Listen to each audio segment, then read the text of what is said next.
Childhood എനിക്ക് തോന്നുന്നു ഞാനും അച്ഛനും ഒരു ഞങ്ങൾ എൻ്റെ ഒരു 9ാം ക്ലാസ് 10ാം ക്ലാസ് ഞാൻ അച്ഛനുമായിട്ടൊരു ഞങ്ങൾ തമ്മിലൊരു സൗഹൃദം അല്ലെങ്കിൽ ഭയങ്കരമായിട്ടൊരു ബന്ധം ഉണ്ടായിരുന്നൊരു കാലഘട്ടമുണ്ട്. അതായിരുന്നു എനിക്ക് തോന്നുന്നു ഞങ്ങളെല്ലാ ദിവസവും ഒരുമിച്ച് അച്ഛൻ ഏറ്റവും കൂടുതൽ ടൈം സ്പെൻഡ് ചെയ്തിരുന്ന ഒരു കാലഘട്ടം.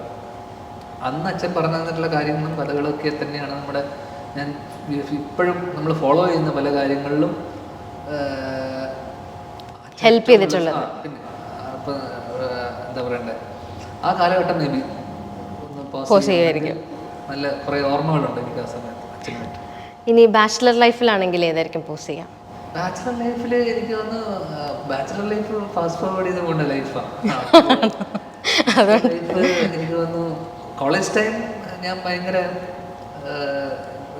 എനിക്ക് ആ 3-4 വർഷം പോയത് എൻ്റെ ഓർമ്മയിൽ പോലും ഇല്ല. അപ്പം പിന്നെ ഞാൻ എന്താ പറയണ്ടേ, ഇൻഫ്ലുവൻസ് ഓഫ് കുറേ പരിപാടികളും ഒക്കെ ഉണ്ടായിരുന്നു.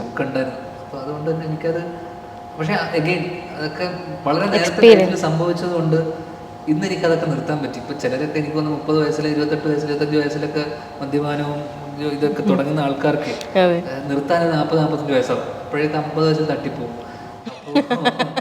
ആ കണക്ക് കൂട്ടൽ എനിക്ക് ഇഷ്ടപ്പെട്ടു. എനിക്ക് തോന്നുന്നു ഞാനൊരു 14-15 വയസ്സിലൊക്കെ വളരെ നേരത്തെ സ്റ്റേജിൽ തന്നെ, ഏർലി സ്റ്റേജിൽ തന്നെ എല്ലാം തുടങ്ങിയത് കൊണ്ട് ഏർലി സ്റ്റേജിൽ തന്നെ തിരിച്ചു നിർത്താൻ പറ്റി. അതുകൊണ്ട് എനിക്ക് തോന്നുന്നു നിങ്ങൾക്ക് എന്തെങ്കിലും ട്രൈ ചെയ്യണമെന്നുണ്ടെങ്കിൽ ഏറ്റവും നല്ലത് ഏറ്റവും ഏർലി ആയിട്ട് as soon as possible try ചെയ്യാം. എന്നിട്ട് അതിൻ്റെ കാരണം എല്ലാവരും ഇതൊക്കെ ചെയ്യുന്നത്, ഇപ്പം ഡ്രഗ്സ് ആയിക്കോട്ടെ ഇതായിക്കോട്ടെ, ഇതൊക്കെ ഇതിൻ്റെ ഒരു ക്യൂരിയോസിറ്റിയാണ്. ഇതെന്താന്ന് അറിയാനുള്ള ഒരു ഭയങ്കരമായിട്ടുള്ളൊരു ത്വര യങ് ജനറേഷൻ എല്ലാവർക്കും ഉണ്ടാവും. പക്ഷെ അത് വീട്ടുകാരെല്ലാം, കാരണം ഇത് ഉപയോഗിക്കുന്ന എല്ലാവർക്കും അറിയാം ഇത് മോശമാണെന്നൊക്കെ അറിഞ്ഞിട്ട് തന്നെയാണല്ലോ പലരും അതിൻ്റെ മെറിറ്റ്സും പ്രോസ് ആൻഡ് കോൺസ് അറിഞ്ഞിട്ട് തന്നെ. എന്നിട്ടും സ്റ്റിൽ ട്രൈയിങ് ആണെങ്കിൽ ഏറ്റവും നല്ലത് നേരത്തെ തന്നെ ട്രൈ ചെയ്തിട്ട് നേരത്തെ തന്നെ അതിൻ്റെ ദൂഷ്യഫലങ്ങൾ അനുഭവിച്ച് അത് നിർത്തും. കാരണം എന്തായാലും ദൂഷ്യഫലങ്ങൾ ഉണ്ടാവും. കരിയർ അടിച്ചു പോവും, ഹെൽത്ത് അടിച്ചു പോവും, ഒക്കെ തീർന്നു പോകും. അപ്പം അതൊക്കെ ആ രീതിയിലൊക്കെ കാരണം ഞാൻ എൻ്റെ ലൈഫ് തന്നെ എടുത്തു കഴിഞ്ഞാൽ അതിൻ്റെ ഒക്കെ ഇൻഫ്ലുവൻസിലാണ് ഞാൻ ഈ പറഞ്ഞ വീട്ടിൽ നിന്ന് ഇറങ്ങിപ്പോയതും അല്ലെങ്കിൽ ഇതൊന്നും പഠിക്കാതെ പോയതൊക്കെ ഇതിൻ്റെയൊക്കെ ഒരു ഇൻഫ്ലുവൻസ് ഉണ്ടാവും.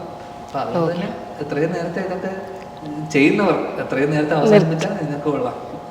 And after being A dad എന്തെങ്കിലും ഒരു പുതിയ തിരിച്ചറിവ് വന്നോ?